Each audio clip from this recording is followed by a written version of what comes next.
স্বয়ং পরমেশ্বর ভগবান শ্রী গোবিন্দ। তদ্বিদ্ধি প্রণিপাতেন পরিপ্রশ্নেন সেবয়া উপদেক্ষন্তি তে জ্ঞানীন তত্ত্বদর্শিনঃ। যে কারো নিকটে গেলে বিভ্রান্ত হবেন যে ঠাকুরদা একাদশী কি বারে, কিংবা পাড়ার কাকাবাবুকে গিয়ে বলছি কাকাবাবু একাদশী কি বারে, ও জেঠিমা একাদশী কি বারে, তা হবে না।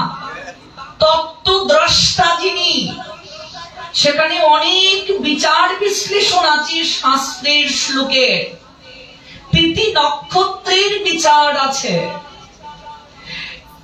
এই শাস্ত্রের চর্চা নেই বলি আজ সমাজে বিশৃঙ্খলা। একাদশী আসলে তোমরা একাদশী কি বারে করবে গো, আগের দিন না পরের দিন, এই নিয়ে এত মারামারি, এত ঝগড়া।